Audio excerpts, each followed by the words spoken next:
अभी इस गुरुवार को सुप्रीम कोर्ट ने ये कहा, तमिलनाडु का एक केस सुप्रीम कोर्ट में गया, 50% ओबीसी का छात्रों के एडमिशन के संदर्भ में सुप्रीम कोर्ट ने ये टिप्पणी की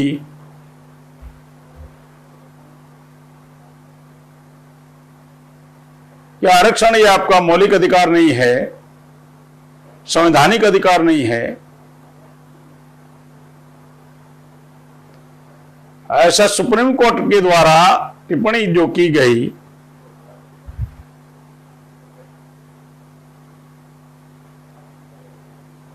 और मीडिया में उसको उछाला गया।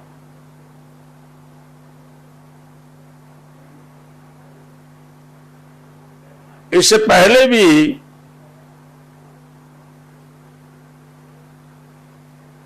अभी जस्ट अप्रैल में ही, जैसे ही 24 मार्च से लॉकडाउन शुरू हुआ, पूरा देश कोरोना की वजह से अपने घरों में रहे, अपने काम धंधे बंद कर दिए गए, और सुप्रीम कोर्ट ने भी और न्यायपालिका ने भी केवल अर्जेंट फैसले ही सुनाए जाएंगे, बाकी सारे निर्णय को पेंडिंग कर दिया गया। ये लॉकडाउन की स्थिति में भी 22 अप्रैल को जजमेंट आया, इनडायरेक्टली SC ST को क्रिमिनल के तहत सूची बनाने का जो जजमेंट आया कि एक बार जो रिजर्वेशन का बेनिफिट लिया उनको दोबारा नहीं मिलना चाहिए।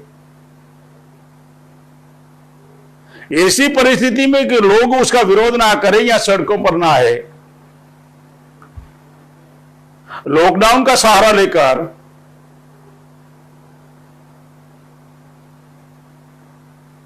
क्या आरक्षण कोरोना से भी भयानक उनको लग रहा है?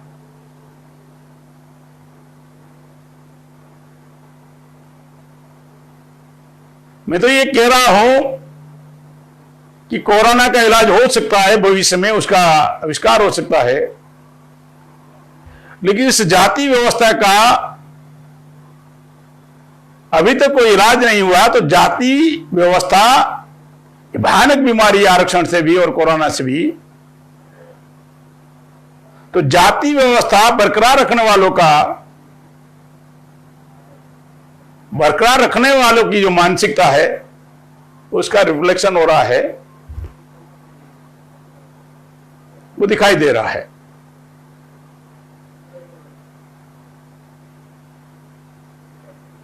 मैं बैकग्राउंड बताना चाहता हूं। पहली बात ये समझना जरूरी है, आरक्षण ये रोजगार का मामला नहीं है, ये गरीबी हटाओ कार्यक्रम नहीं है, ये प्रतिनिधित्व का मामला है।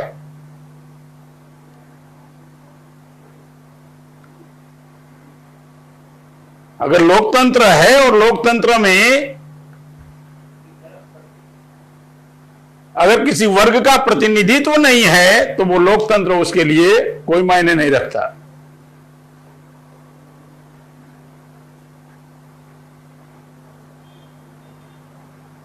ऐसा नहीं है कि जो आज सवाल उठ रहे वो संविधान के समय नहीं उठे थे, उस समय भी संविधान के समय भी सवाल उठे थे।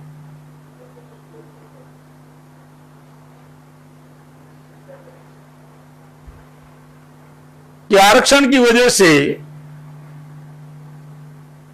कार्यक्षमता के ऊपर असर होगा,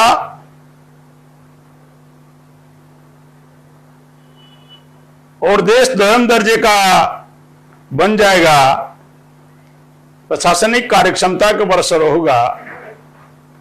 और उसी समय संविधान निर्माताओं ने जवाब दिया था कि कार्यक्षम सरकार से प्रातिनिधिक सरकार सबसे ज्यादा महत्वपूर्ण है।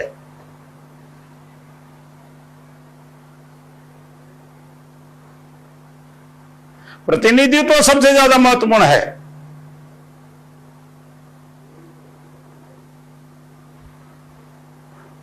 जो लोग मेरिट की बात कर रहे हैं कि मेरिट नहीं है या मेरिट के आधार पर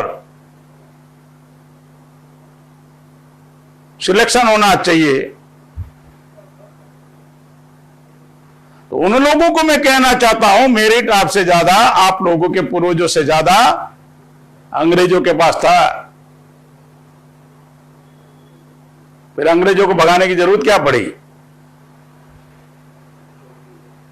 क्योंकि ये देश मेरिटोक्रेसी पर नहीं चलता, डेमोक्रेसी पर चलता है। इस बात को ध्यान में रखो, यह देश मेरिटोक्रेसी पर नहीं चलता, यह डेमोक्रेसी पर चलता है। और डेमोक्रेसी का आधार प्रतिनिधित्व है। क्या ज्यादा आप मेरिट वाले हो इसलिए आपकी गुलामी हमें मंजूर है, इसको डेमोक्रेसी कहते हो? आप ज्यादा सक्षम और आप ज्यादा मेरिट वाले हैं तो इसके लिए हम आपके गुलाम बनने को तैयार है, इसको लोकतांत्रिक व्यवस्था कहते हैं आप। ये संविधान निर्माताओं ने उसी समय जवाब दे दिया है।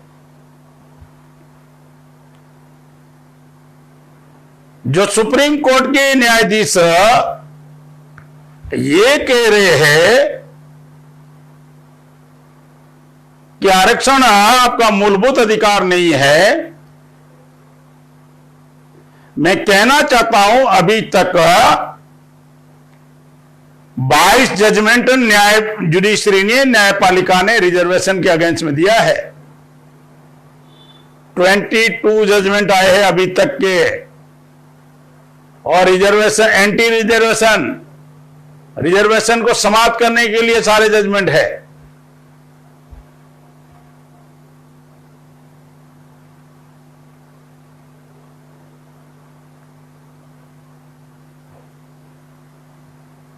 रिजर्वेशन को समाप्त करने वाले, धीरे धीरे धीरे धीरे रिजर्वेशन को समाप्त करने वाले जजमेंट है। मतलब आपको प्रतिनिधित्व के अधिकार से वंचित करने का सारा फैसले आ रहे हैं।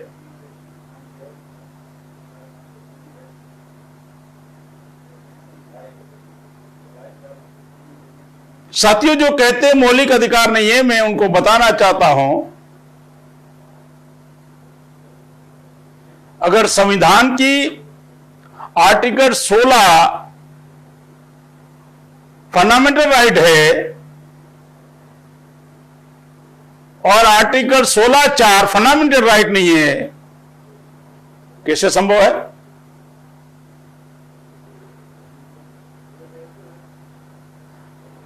आर्टिकल 16 फंडामेंटल राइट है और आर्टिकल 16(4) फंडामेंटल राइट नहीं है।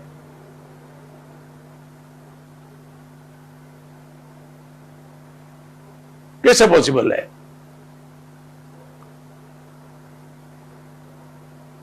ये जो मूलभूत अधिकार है, भारत के संविधान में 32 मूलभूत अधिकार है, मौलिक अधिकार है, फंडामेंटल राइट है, उसके तहत चैप्टर 3 में 16(4) भी है।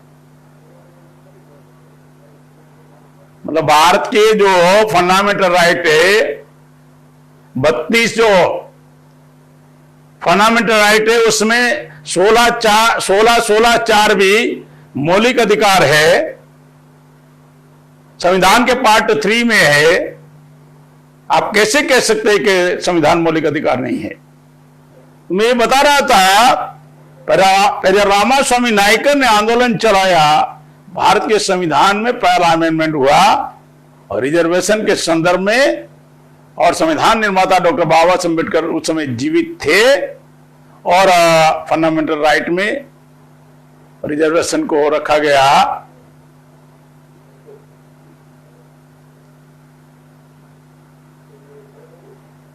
तो वर्तमान में जो सुप्रीम कोर्ट के जो जज कह रहे हैं, तो क्या उन्हें ये पूर्व का इतिहास मालूम नहीं होगा, ऐसा माना जाए?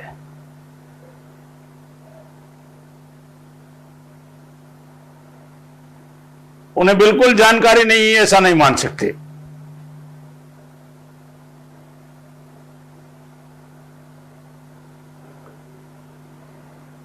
फिर 63 का एक जजमेंट आया,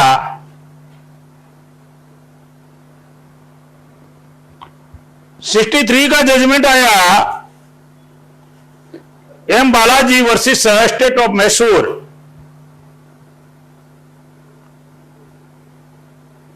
जिसमें 68% शिक्षा में आरक्षण दिया गया और उसको अनुचित घोषित किया और सीलिंग लगाया गया 50% की। मैं आपको बताना चाहता हूं कब कब कौन सा जजमेंट आया रिजर्वेशन के अगेंस्ट में।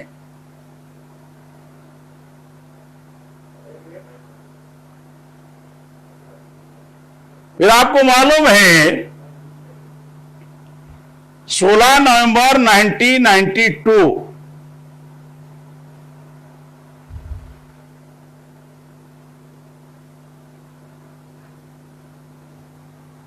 16 नवंबर 1992 मंडल कमीशन का जो जजमेंट आया, इंदिरा साहनी वर्सेस भारत सरकार,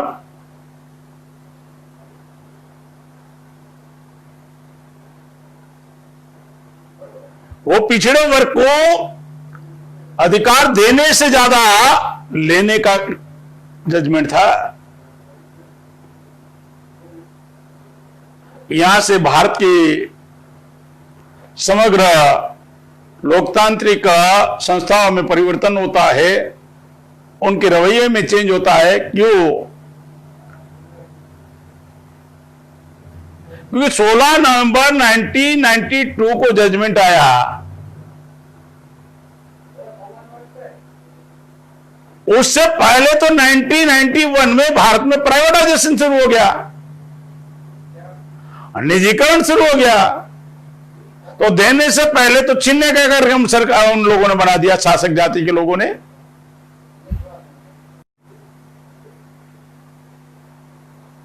नाइनटीन 91 में प्राइवेटाइजेशन हो गया, 92 में ओबीसी को मिल रहा है।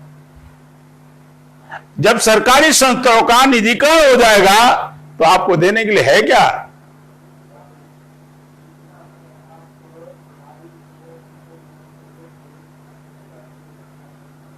तो उस जजमेंट में 4 बातें ओबीसी के विरोध में है। पहली, 50% की लिमिटेशन तय हो गई कि आप उससे ज्यादा दे नहीं सकते, रिजर्वेशन का प्रावधान कर नहीं सकते। मतलब 15% के लिए 50% आपने सेव कर दिया और एससी एसटी ओबीसी के लिए 50%।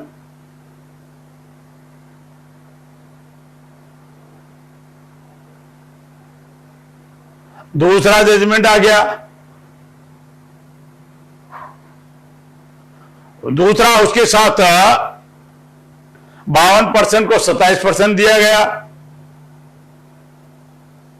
भारत का संविधान संख्या के आधार पर रिजर्वेशन देता है। अगर एससी एसटी 22.5 है तो 22.5 ओबीसी को मिलना चाहिए था। संविधान संख्या के सिद्धांत को मानता है, लेकिन 52% ओबीसी को 27% दिया गया, जबकि 52% उसका अधिकार होता है, देना चाहिए था, नहीं दिया। और 27% दिया, उसका अभी तक इंप्लीमेंट नहीं हुआ, मुश्किल से 4% हुआ होगा। 29 साल 30 साल में मुश्किल से 4% हुआ, दिया नहीं, लागू नहीं किया है। तीसरी बात उसमें कि जो संविधान में नहीं था आर्थिकता का, वो इकोनॉमिकल क्राइटेरिया डाल दिया, क्रीमिलेयर का क्राइटेरिया ला दिया गया।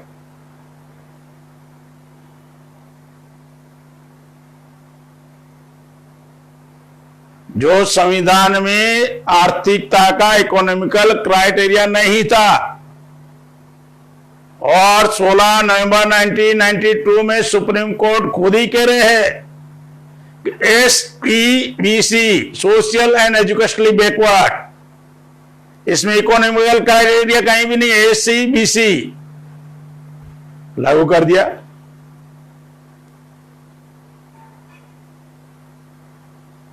सुप्रीम कोर्ट को कानून बनाने का अधिकार नहीं है, कानून का इंटरप्रेट करने का अधिकार है, उनका कर्तव्य है।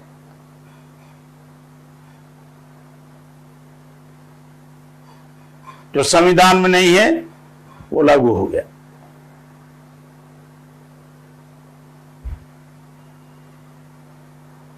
मतलब जो सक्षम लोग हैं अपने बच्चों को डॉक्टर इंजीनियर बना सकते हैं, उनको कह दिया कि आप क्रिमिलेयर में आते हो, आपको नहीं मिलेगा। और जो सक्षम नहीं है, लेने लायक नहीं अधिकार को, उनको बोला आपको दे रहे, ले लो।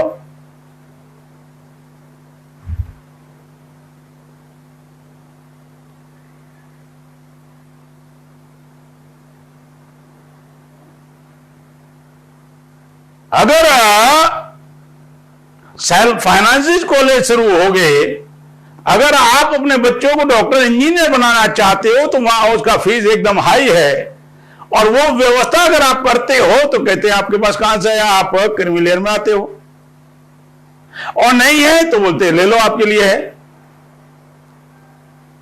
मैं आपको धोखेबाजी समझा रहा हूं, ना देने का तरीका।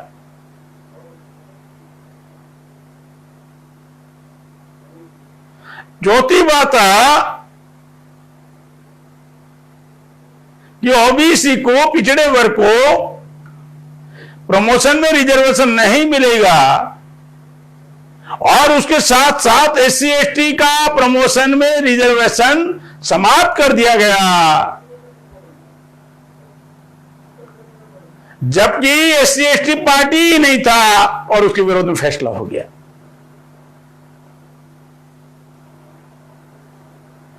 एससी एसटी पार्टी ही नहीं था और उसके विरोध में फैसला हो गया।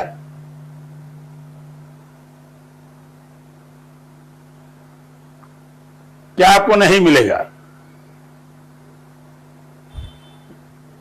केस था ओबीसी के संदर्भ में, और एससी एसटी को का आपको नहीं मिलेगा। 92 में कहा नहीं मिलेगा, और एम नागराजन के केस में 2007, 6 और 7 में कहा आपको दिया जा सकता है। मतलब 92 से 2007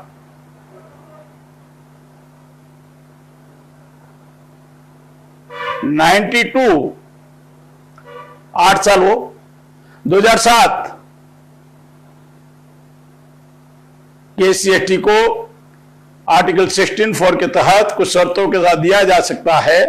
उनका अधिकार है कि 15 साल SC/ST के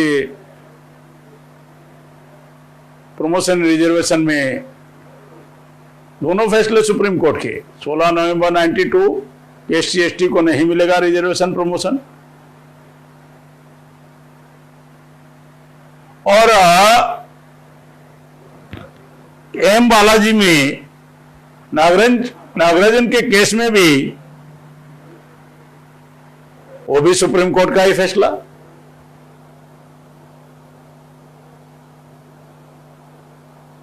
मतलब आपको ठीक लगेगा तब मिलेगा, आपको ठीक नहीं लगेगा तो नहीं मिलेगा। 15 साल का खामियाजा ना SC/ST को भुगतना पड़ा। ये सारा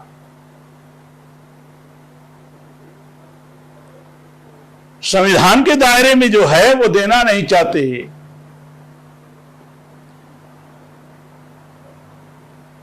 प्रमोशन में रिजर्वेशन के लिए 15-16 साल लगा दिए गए।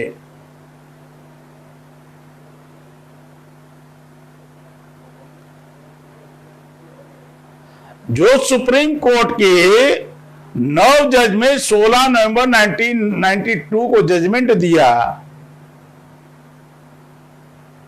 10 जून